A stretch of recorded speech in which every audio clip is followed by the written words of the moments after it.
નમસ્કાર. દુનિયાના મંચ પર ભારત એક મજબૂત ખેલાડી તરીકે ઉભરી રહ્યું છે એ તો આપણે સૌ જાણીએ છીએ, પણ આખરે ભારતની રમતની રણનીતિ શું છે? આજે આપણે ભારતની વિદેશ નીતિની એ જટિલ દુનિયાને સરળ ભાષામાં સમજવાનો પ્રયત્ન કરીશું. આ કોઈ સૂકા નિયમોની યાદી નથી, પણ એક જીવંત અને સતત બદલાતી વ્યૂહરચના છે. ચાલો શરૂ કરીએ. હમણાં જ જ્યારે ભારતે G20નો પ્રમુખપદ સંભાળ્યું ત્યારે તેણે દુનિયાને એક મંત્ર આપ્યો, વસુધૈવ કુટુંબકમ, એટલે કે આખી દુનિયા એક પરિવાર છે. આ કોઈ નવો વિચાર નથી, આ ભારતની હજારો વર્ષ જૂની ફિલોસોફી છે. અને આ જ વિચાર, આ જ ફિલોસોફી ભારતની વૈશ્વિક દૃષ્ટિના કેન્દ્રમાં છે. પણ સવાલ એ છે કે આટલો મોટો આદર્શ એને આજની રાજનીતિમાં, જ્યાં દરેક દેશ પોતાના હિતની વાત કરે છે, ત્યાં લાગુ કઈ રીતે કરાય? ભારત પોતાના રાષ્ટ્રીય હિતો અને આખી દુનિયા એક પરિવાર છે એ સિદ્ધાંત વચ્ચે સંતુલન કેવી રીતે જાળવે છે? ચાલો આ જ પ્રશ્નનો જવાબ શોધીએ. કોઈપણ દેશની વિદેશ નીતિ એમનેમ નથી બનતી. એના મૂળમાં અમુક સિદ્ધાંતો હોય છે, એક હોકાયંત્રની જેમ. ભારત માટે આ સિદ્ધાંતો દાયકાઓથી વિકસ્યા છે અને આજે પણ એની આંતરરાષ્ટ્રીય સફરને દિશા બતાવે છે. ચાલો એક નજર નાખીએ કે ભારતની વિદેશ નીતિ સમય સાથે કેવી રીતે બદલાઈ છે. 1954માં ચીન સાથે શાંતિપૂર્ણ સહઅસ્તિત્વ માટે પંચશીલ કરાર થયા.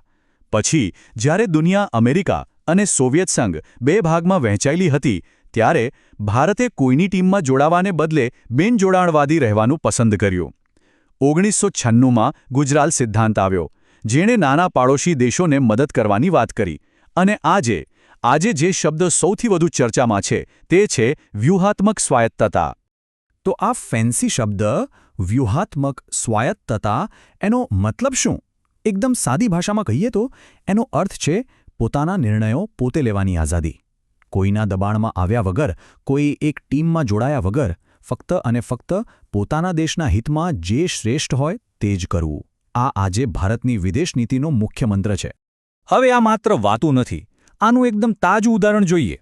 એક બાજુ ભારત અમેરિકા, જાપાન અને ઓસ્ટ્રેલિયા સાથે ક્વાડ ગ્રુપમાં સક્રિય ભાગીદાર છે, તો બીજી બાજુ આખી દુનિયાના દબાણ છતાં ભારતે પોતાની ઊર્જાની જરૂરિયાત પૂરી કરવા રશિયા પાસેથી તેલ ખરીદવાનું ચાલુ રાખ્યું. જોયું, આ જ છે રાષ્ટ્રીય હિતોનું સંતુલન, આ જ છે વ્યૂહાત્મક સ્વાયત્તતા. સારું, તો આ સિદ્ધાંતો તો સમજી લીધા, પણ ભારત આ સિદ્ધાંતોને અમલમાં ક્યાં મૂકે છે? એના માટે છે વૈશ્વિક સંસ્થાઓ જેમ કે સંયુક્ત રાષ્ટ્ર, જ્યાં દુનિયાભરના નિયમો બને છે અને ચર્ચાય છે. ચાલો જોઈએ કે આ વૈશ્વિક મંચો પર ભારતની ભૂમિકા કેવી છે. સંયુક્ત રાષ્ટ્ર એટલે કે યુએનની વાત કરીએ તો ભારત તો એના સ્થાપક સભ્યોમાંનું એક છે. પણ વર્ષોથી ભારતનો મુખ્ય મુદ્દો છે સુરક્ષા પરિષદ એટલે કે UNSCમાં સુધારાનો.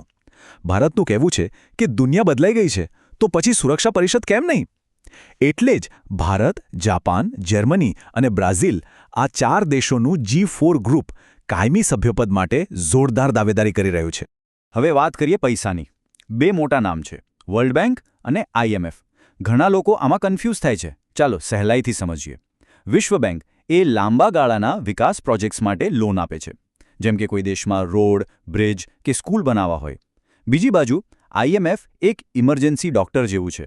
જ્યારે કોઈ દેશની અર્થવ્યવસ્થા પડી ભાંગે ત્યારે IMF ટૂંકા ગાળાની લોન આપીને તેને બચાવવાનું કામ કરે છે. વૈશ્વિક વ્યાપારની દુનિયામાં WTO એટલે કે વિશ્વ વ્યાપાર સંગઠન એ અમ્પાયર છે, પણ અહીં ભારત માટે એક મોટો પડકાર છે. એક તરફ ભારતે પોતાના કરોડો ખેડૂતોને MSP એટલે કે લઘુત્તમ ટેકાના ભાવ આપવા છે અને ગરીબોને ખાદ્ય સુરક્ષા પણ આપી છે, પણ બીજી તરફ WTOના નિયમો ઘણીવાર આમાં આડા આવે છે. આ એક સતત ચાલતો રાજદ્વારી સંઘર્ષ છે. જૂની સંસ્થાઓ તો છે જ, પણ હવે દુનિયા બદલાઈ રહી છે અને આ બદલાતી દુનિયામાં ભારત હવે નવી ટીમો બનાવી રહ્યું છે, નવા નિયમો ઘડી રહ્યું છે. ચાલો આ નવા પાવર સેન્ટર્સ પર એક નજર કરીએ. આ નવી ટીમોમાં સૌથી મોટું નામ છે G20. તમે ખાલી આંકડા જુઓ. દુનિયાની 85% અર્થવ્યવસ્થા અને લગભગ 2/3 વસ્તી. એટલે જ્યારે ભારતે 2023માં આનું પ્રમુખ પદ સંભાળ્યું ત્યારે એ કોઈ નાની વાત નહોતી. ભારતે આ તકનો ઉપયોગ ગ્લોબલ સાઉથ એટલે કે વિકાસશીલ દેશોનો અવાજ દુનિયા સુધી પહોંચાડવા માટે કર્યો. બીજું એક મહત્વનું ગ્રુપ છે બ્રિક્સ. બ્રાઝિલ, રશિયા, ભારત, ચીન અને દક્ષિણ આફ્રિકા. આ ગ્રુપનો મુખ્ય હેતુ પશ્ચિમી દેશોના વર્ચસ્વવાળી સંસ્થાઓનો એક વિકલ્પ ઊભો કરવાનો હતો. એમણે પોતાની એક બેંક પણ બનાવી, ન્યૂ ડેવલપમેન્ટ બેંક. અને હવે તો એમાં ઇજિપ્ત, ઈરાન જેવા નવા દેશો પણ જોડાયા છે. હવે એ બ્રિક્સ પ્લસ બની ગયું છે, જે બતાવે છે કે વૈશ્વિક શક્તિનું કેન્દ્ર હવે બદલાઈ રહ્યું છે. હવે વાત કરીએ ક્વોડની. આ 4 લોકશાહી દેશોનું જૂથ છે: ભારત, અમેરિકા, જાપાન અને ઓસ્ટ્રેલિયા. કાગળ પર તો એનો હેતુ ઇન્ડો પેસિફિક વિસ્તારને મુક્ત અને ખુલ્લો રાખવાનો છે. પણ મોટાભાગના નિષ્ણાતો માને છે કે આ જૂથ આ વિસ્તારમાં ચીનના વધતા દબદબાને સંતુલિત કરવા માટે બનાવવામાં આવ્યું છે. દુનિયા ગમે તેટલી મોટી હોય પણ શરૂઆત તો હંમેશા પાડોશથી જ થાય છે.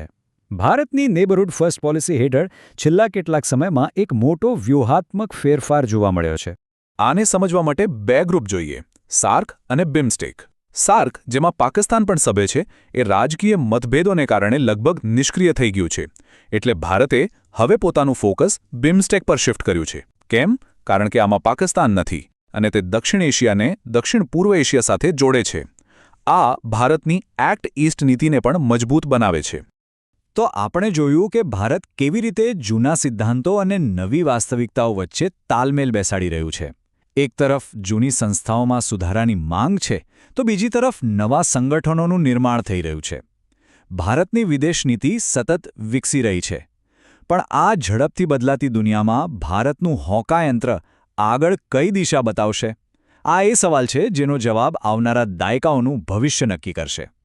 આ વિશ્લેષણ જામનગરના ડૉક્ટર સંજય પરમાર દ્વારા તૈયાર કરવામાં આવ્યું છે. આશા છે કે ભારતની વિદેશ નીતિની આ સફરમાં તમને નવી જાણકારી મળી હશે. આભાર.